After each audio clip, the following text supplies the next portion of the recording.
Welcome back, Buccaneers fans, to another episode of Hear the Cannons presented by BucsGameday. I am your host, Caleb Skinner at CHS Null. With me, as always, is our lead editor over at BucsGameday.com, which is Sports Illustrated's one and only source strictly dedicated to your Tampa Bay Buccaneers.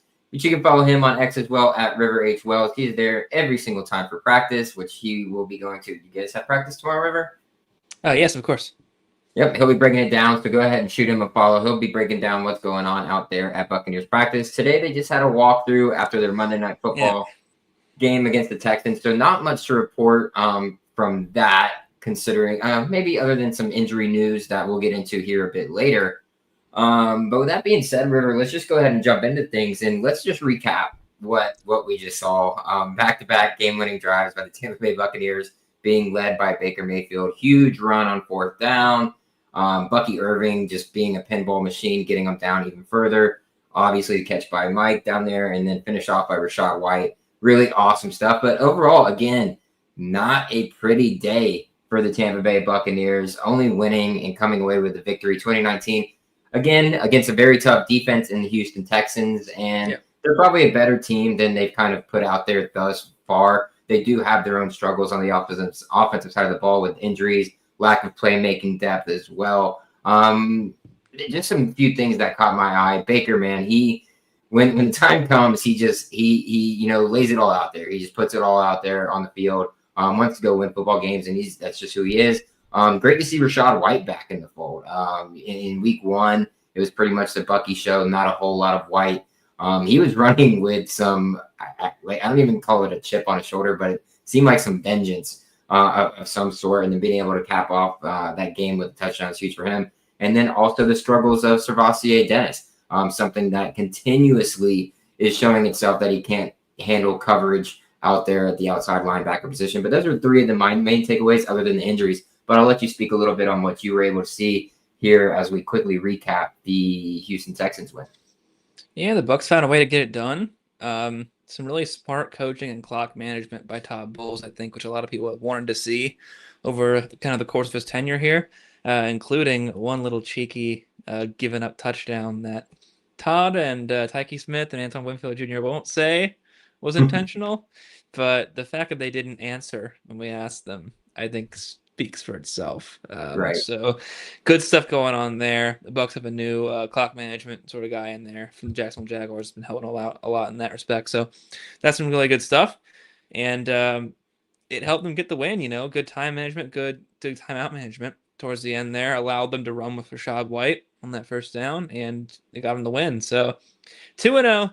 A lot of people say it doesn't matter how you get there, but it does, I would argue. Because it could be, a tell for the future. But the Bucs have some kinks to work out. They're very hurt right now. So if they could get healthier down the stretch, that'll be ideal for them. And they got the New York Jets coming up here. If they can get to 3-1, I think with the amount of injuries this team has and kind of how they're still going through the motions and trying to figure some stuff out, they'd be doing pretty well for themselves. And that would be a good thing moving forward, a good omen, if you will. Yeah, absolutely. Many people had probably the Bucs going 1-1 even through their first two games, right? So I did. Picking up to big wins early on is huge, especially considering all the injuries that have taken place for the Tampa Bay Buccaneers early on. Luckily for them, they're going to be getting the Jets this upcoming week. Should be able to move to 3-0, and then you've got the Eagles on deck after that, which is where you could see that 3-1. Hopefully, maybe some of these guys are back. Not sure on the timeline for Luke Goedeke, but speaking of Luke, brutal injury, man. It coming in all last week, right? It's he's kind of limited this foot injury. We're not sure if he's going to play. He wants to give it a go, and it didn't take very long for him to exit that game versus the Houston Texans. Offensive line was already maligned in all kinds of different ways, with Wirfs being out and then moving Barton and then Bredesen at center, and just throwing it together. And then with Luke going out, then you have to put Charlie Heck in there, and you immediately, one of those things, saw that Josh Rizard immediately was getting the ball out of Baker Mayfield's hand way sooner, probably like almost a whole second, I think is what you got to.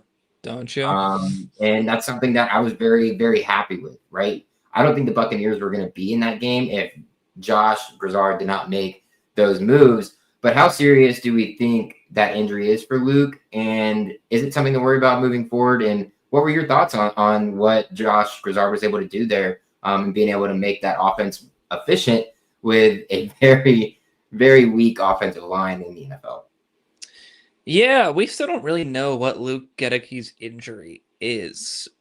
It's a foot injury, although then the announcers said ankle in the game, but the Bucs said it was a foot injury. So whatever it is, ESPN's Jeremy Fowler, I believe, reported that shouldn't be Right. too long, but he might miss some time, which Mm-hmm. could be, a few games. And that's not good, because you've got Tristan Wirfs out recovering from a knee injury. You got Goedeke now out with a foot injury, and Cody Mauch has a knee injury that he is dealing with. We learned today, and what that would mean is that there's only 2 of the 5 offensive linemen starting from the beginning of the year, and they're both playing out of position. So that's bad. The good news, if there is any from that, and I cannot stress enough, there really isn't. But the good news is that this Jets defensive front is pretty, solid. Guys like Will McDonald, Quinn Williams, not Houston Texans solid. That Right. Houston Texans front's going to be one of the top 3 hardest fronts they play all year. And with Tyrod Taylor back there instead of Justin Fields, more on that later, obviously. But you're hoping that you could still get to 3-0 based on the talent advantage you have, and of course a little bit different scheming going on with Taylor back there instead of Fields. So it will be interesting to see. But the line's really beat up, guys. And I think honestly, if you can steal the win at home in week 3 against the Jets, despite that, you're looking pretty good, because then you can drop that Eagles game, move to 3-1, and then Tristan Wirfs and Chris Godwin expected to be back in week 5 against the Seattle Seahawks on the road. At that point, you at least get a tackle back, right? And the Yeah. hope, of course, is that Cody Mauch can play. On Sunday, he was labeled as a question mark. He was not there at practice, and it was a walkthrough, so that's not great. But you also don't want to do what you did with Luke Goedeke, which is, of course, he tried to play on his foot injury and it immediately re-aggravated it. So it's tough to say, but this is a really beat up offensive line, guys. It's not good. Even against teams that you would consider paltry, like the 0-2 Jets, having almost an entirely backup offensive line can lose you any football game. So I thought Grizzard did good at what he had to work with. I thought it was solid to begin, and then you kind of felt like the pressure just kept mounting and mounting and mounting and mounting and mounting, and eventually it got to the point, like at the end of the game, where it was just collapsing immediately. So Yeah. if you're gonna have that happen, you got to get creative. It limits the usage of the playbook. There's a lot of bad things for the offense. So going to have to get the ball out fast, going to have to kind of cut the playbook down, because you're bringing in a bunch of new people on this offensive line that don't have chemistry with each other and aren't used to kind of playing with each other. So you got to figure out what they're comfortable with and how they kind of gel with what plays in the playbook, and the rest of the playbook you can't really use. Mm-hmm. So it's going to be interesting to see what Josh Grizzard does there. Kind of like Liam Cohen last year, unfortunately. These are the times that try men's souls, as George Washington once said. These are the moments where you really have to prove your worth as an offensive coordinator, and not do what you plan to do, but get creative in your bag and figure out how to counteract the injuries that are happening. Mm-hmm. Liam Cohen showed us that he is an excellent offensive mind that can completely change his scheme and adapt on the fly and still make great progress. Can Josh Grizzard do that? We're going to find out. Yeah, we will find out. And, just sticking around here for the time being around this offensive line, shuffling that is going on. Hopefully, as you mentioned, Malk is going to be okay, and, he'll be able to jump right back into things. But say that, Goedeke's injury is a little bit longer, than perhaps everybody's thinking right now, and it extends past when Tristan Wirfs makes his return. How would you go about restructuring that offensive line unit at that point, considering that Goedeke's out and Wirfs is back in? Well, if it were up to me, they wouldn't have restructured it at all. And apparently that's working out pretty decent. Graham Barton's playing the best he can at left tackle. I'm seeing a lot of people go, well, he's getting beat all the time, and yes, he is doing well. He is playing well at left tackle. In NFL left tackle, he is not. So he is doing his absolute best. He's limiting the damage there, and he's doing his job right now, and I commend him for that. I think he's playing for what he's being asked to do very well. But I think when Wirfs comes back, I would probably put the line back to where it was, assuming Cody Mock's okay. We don't know what's up with Cody Mock right now, but Wirfs left tackle, Bredesen left guard, Barton center, Mock right guard, Heck / Chukwuma, Heck probably at the moment.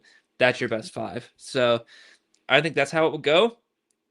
It's probably what's going to have to happen in week 5, I imagine, against the Seahawks. I think that's probably the lineup you're going to watch, unless they want to get Barton at right tackle and Tristan back to left and then keep Michael. I don't know.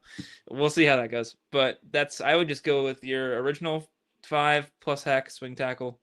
Go from there. Tristan can kind of help alleviate a lot of the problems there. And man, if you can get to that Seattle game 3-1, I think you're doing real well for yourself right now. Yeah, So, that's an interesting, you're kind of just moving it back and, you're just replacing one guy in your scenario. I saw a lot of talk about it being potentially, keeping Graham at left, having, I forget who was at left guard, and then Bredesen. And you had Michael Jordan at left guard. Michael Jordan. And then Malk at right guard, and then put Tristan at right tackle where Luke would normally be. You could. Now, though, you have one of the best left tackles in football, don't you? And he did play right tackle, but do you want to now go, hey, and put him back? It's whatever the best 5 is. So, tough to be in this situation this early, but see, I think the problem with that is Baker's blindsides his left side, right? So you would probably want as much protection and your best protection on that side of the ball. So I think that kind of would dispel that sort of thing. But let's continue with some of these other injuries because that happened. Rachaad White looked a little banged up. I know Baker knocked his knee, but he said it's week 3 of the NFL. He's feeling great. You will never get Baker Mayfield to admit he is injured. I'm sure he is not doing as great as he says he is doing because he looked like he was struggling a little bit out there until GJ started talking a little bit. So, popped right back up, had some words with his boy Chauncey. It healed him. As he calls him his boy Chauncey. Always great to see those two match up. Emeka looked banged up, little groin, hip injury, possibly. He was getting wrapped, and he also did not participate in today's practice either. So that's a name to watch as well. And then, of course, the big one being starting defensive tackle, Calijah Kancey, out for the year with a torn pectoral. A brutal injury. Whenever you see pectoral anything, when it comes to anybody in the trenches, it's not. If you ever hear pectoral questionable on a broadcast, gets game set match. Yeah, it's painful. I've never had it happen, but I know people who have torn their pec, and they said it's extremely painful. So there's no wonder why, when he was going through that motion and trying to, attack the offensive lineman, that he just couldn't even, get any push or, barely probably could even lift his arms at that point. But a huge shot for the Tampa Bay Buccaneers there. Vita Vea losing his guy that's right next to him on every single play. But this is why you're thankful that the Tampa Bay Buccaneers and Jason White decided to draft a guy like Elijah Roberts. Am I wrong? I mean, yeah, you're not wrong. Yes, that's why they did it. Elijah Roberts is kind of supposed to be that 3-tech like Logan Hall kind of size, but now they're gonna have to put him in there. He's gonna have to play more than just be a rotational guy like he was, and he did pretty well in the limited rotational role that they had him in. He kind of shared half a sack with Levante David there as well. Because the Bucs will get sacks from literally anybody but their edge rushers. Safety got in there. Middle linebacker got in there. Defensive tackles got in there. No edge rushers. So, I mean, he's going to Can I just touch on that sack real quick, though? Like, that coffee house stunt was just beautiful. Just absolutely Yeah, beautiful. and if anybody wants to go back and watch that Levante David sack, my favorite part about that one is that you've seen the social media clip. Levante backs up for a second and then goes. Vita Vea does a stunt from the left side of the line to the right, and so actually, whenever Levante David backs up, Vea hides him for a second, and Yeah. then by the time he Well, comes back on the other side of the stunt, Levante is that's part of gone. that. That's part of the pick play of Oh yeah, that exactly. twist, if you want to call it. So if you want to look at, if you slow down, it's on NFL socials, it's on Buccaneers socials. You can slow it down and watch that happen, and that's where Todd Bowles cooks. So that was fun, really great stuff there. Yeah, and it's gonna take Greg Gaines, it's gonna take Elijah Roberts, it's gonna take Logan Hall. The team is unfortunately used to playing without Calijah Cancey, so they know what that's like. He's been hurt a little bit the past 2 seasons, but not for this long. And it's a shame because it looks like he was just about to break out, kind of. So, yeah, best recovery to him, and they're just gonna have to. It's so lame to just go next man up mentality, but that's what it is. It's next man up mentality, right? Yeah. These guys, the depth is there to do this if this happens, and they're gonna have to show out. Yeah, I really like though, like when he did go down, Gaines looked to have come in and just immediately made an impact. Like I felt like he was getting through, the Texans offensive line initially pretty well. Not Yeah, throughout the remainder of the game, but initially he was good. And then obviously the half sack from Elijah Roberts works very well because guess what? Teams are still going to have to double team Vita Vea because if you yeah, don't, good luck. You that's can't do right. anything. Can't do anything with that. So luckily they're in a fortunate position there. We would love to have Calijah, still on the field, especially after a 7.5 sack year last year. And hopefully we were hoping this whole offseason, can he stay healthy? Can he stay healthy? Can he stay healthy? And then boom, he gets hit again. So it's just one of Yeah, those brutal losses for a guy that doesn't really deserve it, man. He's done everything right. He's been great to us, the media, off the field, no complaints whatsoever from the coaches. You just hate for a guy like that to suffer a season-ending injury that could potentially, have an effect on the rest of his career and how that yeah. transpires. But with that being said, let's go ahead and move off of things. The injuries are a huge deal. The Buccaneers are going to be walking into a game down plenty of guys. Now, this is probably the game that you'd point to and be like, okay, if we had a game where we're missing all these guys, it would be this game against the New York Jets. So the Buccaneers are going to be finally returning home for their first game of the 2025 season. Raymond James Stadium going to be celebrating Rivers' favorite jersey in favorite years when the Buccaneers were established as a NFL franchise. That's right. They're celebrating It's 50 years starting. I guess it's already started, but with the home opener officially starting, we're going to have the retro throwbacks, the 1976 jerseys that Rivers got there right behind him. How excited are you for that, brother? And then we'll get into talking football because I know that every bone in your body is like, I want to wear this jersey to the game. I want to wear this jersey to the game. But our rules as media members, we are not allowed to wear team gear or anything with a team emblem on it. How much does that hurt? This uniform matchup is absolute cinema, guys. The Jets have their throwback style home in a way uniform. It's kind of the New York Sack Exchange kind of feel to it. Combine that with the 1976 Buccaneers jerseys, it's gonna be much must-watch uniform TV. So, extremely excited for that. And it gets even better in week 5 when they bring them out again, and they have the Seahawks throwbacks too. It's Christmas in week 3 and week 5 for uniform enthusiasts such as myself. So, really excited to see that. It's gonna be fun. Yeah, I'm super excited to see the guys in them. We've only seen pictures, so I'm just That's super right. stoked to see it in Live person. in person. First time. Yeah. They're still white Buccaneers fans, so don't worry about the team getting too hot out there in the sun on this upcoming Sunday. But back to the game. Jets are new coordinators, new head coach. Yeah. Pretty much new everything, new quarterback, but that quarterback is injured. Justin Fields suffering a concussion last week in the Jets 30-10 loss to the Buffalo Bills. He suffered a concussion. So insert Tyrod Taylor. I think Aaron Glenn came out and said it's pretty hard to start a quarterback when he's not practicing all week. And at that point, you kind of could see, the writing on the wall, if you will, that they were going to be running with Taylor, who performed okay. I mean, for a guy who's a veteran like he is, in a system that fits his skill set pretty well, it's going to be exactly like what you would see if Justin Fields was sitting back there behind center. So you don't expect Todd Bowles or the defense to really change all that much up going into this matchup, because Tyrod Taylor can still, beat you. And then you got to pay attention to the other guys on that offense like Breece Hall and Garrett Wilson, who had a tremendous first game of the season, but didn't do very much last week. What are you seeing on that, and what do you expect out of the Buccaneers? Where's going to be their advantage and where's going to be their disadvantage? Well, their defense is going to have to face off against the offensive coordinator there, Tanner Engstrand, who comes from the Detroit Lions naturally, as does Aaron Glenn.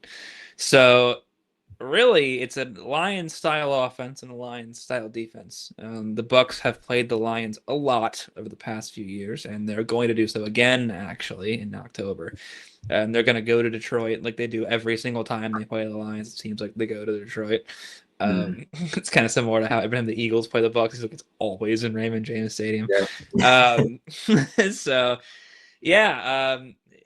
I asked Baker Mayfield today what these defenses are like, and he said any Aaron Glenn teams are going to fly around, they're going to hit hard, but they're going to be disciplined. So, I think the Jets actually have had some problems with that over the past 2 games, being disciplined. But these Aaron Glenn defenses can be tough to crack. They play pretty aggressively, so getting the ball out quick is going to be pretty imperative for Baker Mayfield and the gang. Then on the other side of the ball, on defense, they run this sort of Detroit Lions style thing because Engstrand was from that staff that had Ben Johnson on it in Detroit.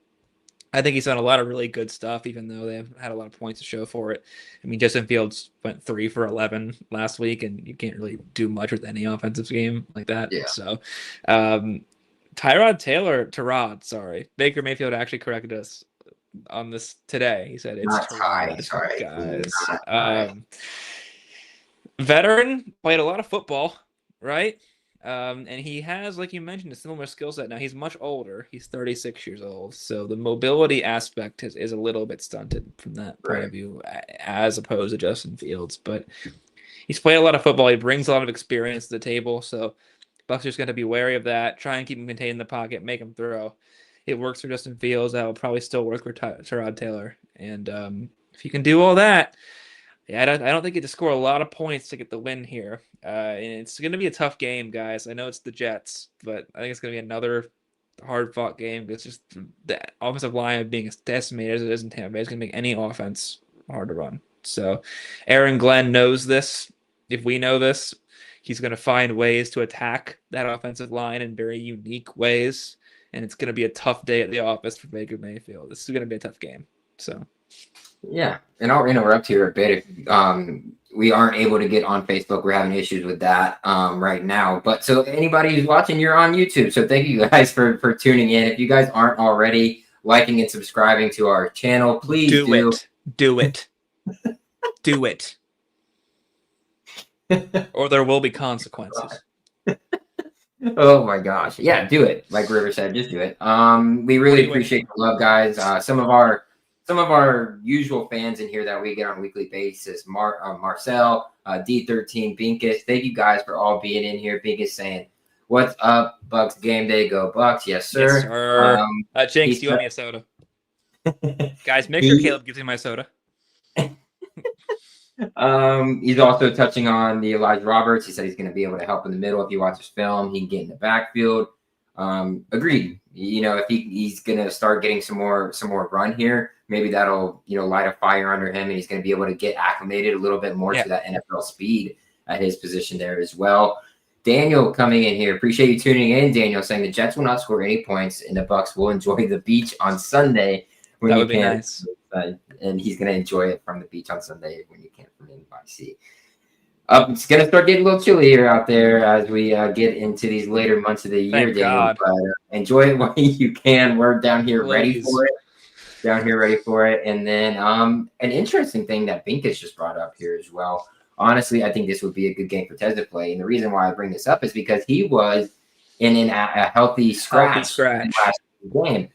is there any insight there? I don't know if Todd Bowles, touched on this at all today with you guys on, it was just, the numbers weren't working out, what it might be, what it might not be. But I agree. It could be a day that we see, Tez elevated to the active roster and he could get some burn. Yeah, that was a really good question that we probably should have asked Todd Bowles today. So thank you for that. Start writing it down for tomorrow, River. Well, we got Grizzard tomorrow, and he's gonna say that's a Todd thing. I mean, here's the problem: Tez Johnson was a healthy scratch without Chris Godwin and Tristan Wirfs playing, so they're both on the inactive list, right? So then when they have to make it to the active roster, that makes it even harder for Tez Johnson to be active. So that's interesting because it makes me think, is he going to be able to get back to the active roster, coming up at all? Right. Cameron Especially Johnson when you see is their designated Ryan punt returner, right? So then Tez doesn't do that. And then he's kind of hard for him to be on special teams given how small he is. And if he's not in the wide receiver room, then there's 3 strikes. So interesting to see what they do with Tez Johnson. But for me, it's already a bad omen that he's already inactive with Godwin and Wirfs already inactive right now. So that'll be interesting to see what happens there. But right now, I'd say for him, it's not looking great. But you never know. Scheme specific. Maybe they switch things back and forth. Yeah, it's interesting because you also see Ryan Miller get the touchdown there in Houston. So you're seeing, guys that... And Cameron Johnson is your kick returner, so that's another wide receiver already filling a spot. Then you've got egbuka and Sterling Shepard and Mike Evans. So that's 5 we already mentioned here. And so do you want a 6th? So it's going to be tough. Yeah, especially when you could use that help in other areas, that depth in other areas per se. So it makes sense. And that, who knows, what Tez's future beholds. Yeah. Just kind of spitballing right here. Something we noticed, something probably everybody noticed that Tez was up there. But who knows? From week to week, it could change, as River mentioned, based on schematics and things of that nature. But if any of you guys who are tuned in on YouTube, shoot us any questions that you want us to answer as we continue through the rest of this show. Comment as well if you just have any comments that you think that you would like to throw up here and we think it's okay to bring up here. Obviously, it's under our discretion to be able to do so, considering this is a family-friendly show and all. For the most part. For the most part. But yeah, a little Jacko coming in here. That's speaking of which, actually. This is going to be a fun one. This is a fun one. Jacko coming on, say Christian Wilkins would have been on the top of my wish list. Just let him hit the showers. You can't say we're a family-friendly program and then immediately put that on the YouTube thing, Caleb. That's okay. This is not that bad, considering all he did was kiss. All he did was kiss his teammate on the forehead. That's what they say. That's what it said. Christian Wilkins has a litany of red flags, behavioral-wise, dating back to his time at Clemson, even now. And at that point, he'd also probably be more expensive than the Buccaneers would want to pay for at this point in time. I do not see that move happening. Yeah, I agree. I mean, it was probably the first thing that popped into my head, too, when I saw the Kancey news. It's like, oh, dude, Christian Wilkins is still out there. Like, yes, that would be great. And then I start thinking about it, and I'm like, I don't know if I want to bring that into our locker room, first and foremost. And then second off, if John Spytek is willing to get rid of him and not worry about it, then what in our right mind makes us think that Jason Light and company are going to be okay with bringing him? Yeah. I don't think it's going to happen. There's just too much there, right? Like, there's just too much. No matter how good of a player he is, which he is a very, very good player, it's all the extracurricular is the issue. I mean, the whole thing with the finger at Clemson and then this comes out and there's been so many other things as River had mentioned, but that's interesting. I'm shocked nobody's brought that up yet. So it's pretty funny. But yeah, River, you there? Are you frozen? Oh, there he is. He's back. He's back. Okay. I've been here. Yeah. With the Jets, there's some things to like about them, but ultimately the Buccaneers should take care of business, right? Like, yes, they've got a good defensive line. They've got Jermaine Johnson back from injury. Whether or not he's going to play, however many snaps, we'll see. I know he kind of had an injury scare last week as well. And then you've got Quinnen Williams, as you mentioned. Their linebackers are pretty solid, and you got to deal with Sauce Gardner on the outside. So the defense is probably going to be your biggest worry here. And a good defense, not necessarily a Houston Texans good defense, right? You did it last week. Go out here and do it again. Get the guys involved early. Short passes, establish that running game as quickly as you possibly can. Let Bucky Irving and Rachaad White just feed off of each other, because it seems like we're just building up to an explosion at some point of either one or both of them going off in one game. And I don't know when it'll be, but if Rashaad's running like that and Bucky finds his rhythm all of a sudden, then you're just like, oh, wow, like these two they're just one. It doesn't matter. Like whoever's back there is back there. And then going back up, I know somebody earlier had mentioned, Marcel had mentioned Mike will get his touchdown this week. Do you believe that to be the case, River? Is Mike finally going to find some pay dirt this week here against the Jets? He's due for one, right? This is a tough week given the offensive line for any offensive touchdowns. So I'm going to be a little wary. They'll come probably, but I'm not going to make any predictions. But he's due for one. Everybody is doubling up on Mike, and then that leaves Emeka Egbuka free to roam.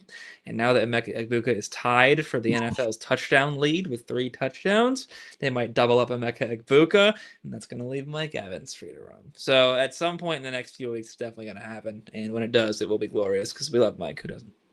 Yep, and still on pace. For those wondering about the 1,000 yards, still needs probably mid-50s ish. Throughout the rest of the season to get there. So we're going to continue. I think through week 2, he will probably be on pace for a little bit. Yeah, for a little bit. We'll see as it keeps moving. But hey, the people want to know, River. The people want to know. Mike, we love the people. Yes, and we love the people. Low Country Pirate popping in here to say, if this team just keeps the heart they have had these last 2 games and those high IQ decisions from coaches, couldn't agree more. And the front office, we can survive these injuries. Yep, for sure. It's going to be tough, but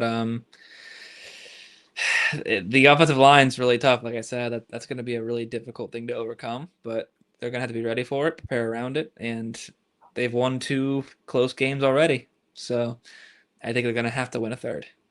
Yep. And I just can't get over it. The night and day difference between, the handling of time management, the handling of when to do these things. And there's people giving the Bucs some flack there for their time management at the end of the game. I'm like, well, it was genius. Like, why would they have called a timeout earlier when they're right there with 6 seconds left and you have 2 timeouts in your pocket and you can run the ball as many times as you want until it's 4th down and you have another choice but to probably throw the ball. So I thought it was greatly handled there by the coaching staff, whether that was Todd Bowles, whether that was his assistant guy that is helping out, probably a little mixture of both because he's probably in his ear. But great stuff. The team plays with all kinds of like, as Low Country mentions, heart, like soul, passion, just want to go out there and play football. And I mean, I think Baker even said something about it today too. He's just like, the guys, not exactly sure if it was him or somebody else, and it's just like the way these guys play, it's just like never quits type deal. But with that being said, I'm excited for it. I'm ready to be back in Raymond James Stadium. I'm ready to have some of that good food that we get up there in the press box, man. Been waiting so long for that. Yeah. Super stoked. Just ready to be up there with the people and see the Bucs fans, see the crew, see an actual game up in Raymond James Stadium here in 2025. But with that being said, the Jets are coming into town, pose a little bit of a threat, but they will be without Justin Fields. What is your prediction for the game, River? Now we can actually do this. Ooh. Something pretty similar to what happened against the Texans. Like a 20-13, 20-17 type deal. I think it's going to be low scoring with how absolutely shredded the Bucs offensive line is. But I'm going to take the Bucs. It's going to be tough. It's going to be close. I wouldn't have been surprised if they did drop this game due to their injuries, but they're still a more talented team the Texans are. I think the defense can hold Tyrod Taylor at bay. It's going to be a low-scoring, grinded-out sort of affair. I think the Bucs are going to take it. Yeah, I think the Bucs will win too. I don't think it'll be as low-scoring as you think. I just think like even with the offensive line, I think it's just too much for this Jets team that's kind of in a flux at this point. You know, a lot of hype coming into the season. Now you lose 2 in a row, and you're not really seeing much differences than you had the year before. And you're on the road against a Bucs crowd that's going to be pretty fired up because they haven't been able to see their team in person. The retro jerseys, everything's going the Bucs way. Even with the injuries, I still think the Buccaneers take care of business. And Yeah. I'd say not as low scoring as yours, but probably somewhere around like a 24-14 game. The Bucs come away with a double digit win for the first time all year. Probably the least stressful game we're going to be able to watch up to this point. I'm so over that. By the way, I'm tired of like pacing in my living room. I'm so tired of it. Yeah. Really, really annoying. Low country saying just run the ball with the 1-2 punch, use the clock. That's been the best.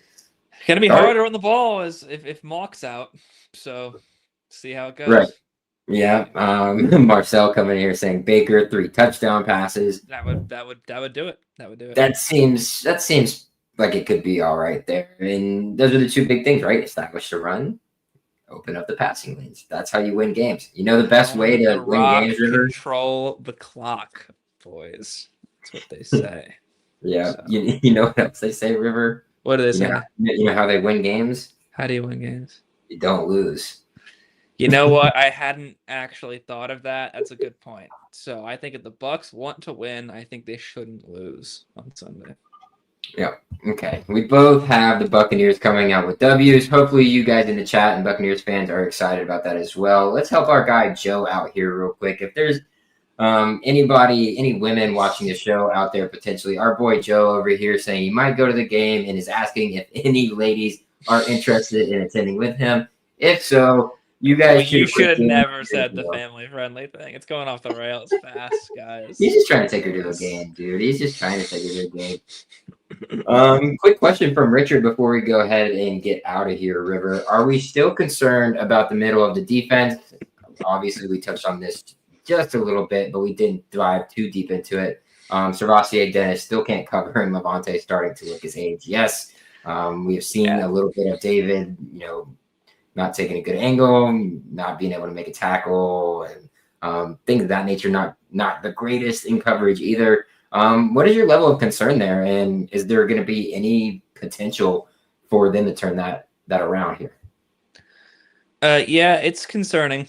Sirvocea Dennis's coverage skills have been pretty lacking over the first 2 games, and like you mentioned, Richard, Levante David is showing his age, so his coverage skills are not quite what they used to be. He still is a very instinctual, high IQ player, but once your speed drops, it's a problem. I'm curious what they'd end up doing because Deion Jones has gotten some looks and some packages outside of Sirvocea Dennis, and if the trend continues, there's been some rough parts about Dennis's play. This is actually Josh Quabo at Pewter Report did tweet this, but per PFF, Sirvocea Dennis has allowed 228 yards in coverage through 2 games. The rest of the Bucs defense combined has 277. So he needs to be able to stop the miscues.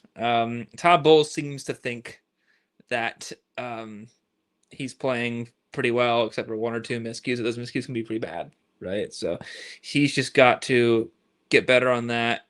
Find a way to kind of settle into a groove, because otherwise it will indeed be a pretty big problem for the rest of the season, and it's definitely a glaring weakness. Yeah, I think it always happens early in games. Like, I'm just like, is he just coming into this like way amped up and he's just overthinking things coming into it? Or because in practice and training camp and everything, he looks like he's got all his P's and Q's. He's right where he needs to be at all times. He's making plays in coverage. But for some reason, early in these games, he seems to settle down as it goes on.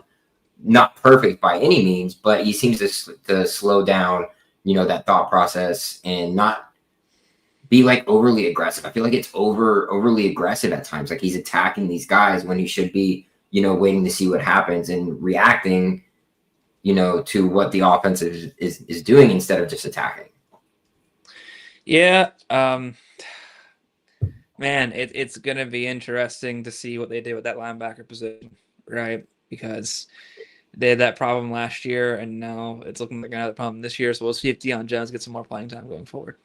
Yeah, that, and then you guys start thinking about the future too, because who knows when LVD is going to be gone, and then you're going to have a really tough situation there in the linebacker room, and you could look towards the NFL draft and free agency this upcoming year. But that's a whole nother conversation for a whole nother time. We want to thank all of you guys for tuning in. Only able to hop on YouTube tonight. We had some issues over there with our Facebook. So we do truly appreciate every single one of you guys hopping in. Our regulars always appreciate you guys. Thank you guys for hopping in here into the chat as well. You guys continue to stick with us as we break down this weekly for you guys. We usually do a quick recap, whatever hot news is in the news there throughout the week on Wednesdays, as well as previewing the next matchup, which we did here shortly for you guys. Not too much to dig into. It'll probably get more intense as the year continues to progress. Obviously, the big thing this week is the injury news. When are these guys being back? How serious are some of these injuries? Just how depleted the Buccaneers are, but still having a chance to go up against a New York Jets team who's kind of dealing with a similar situation as much of the rest of the NFL is as well. But with that being said, River, thank you so much for being a great co-host to me and a great leader and editor for us here at BucsGameday. You guys follow him on X at River H Wells. He will be bringing you guys all the updates from practice tomorrow as we head into this matchup on Sunday. My name is Caleb at CHS Knoll. With that being said, River, fire the cannons. Fire them.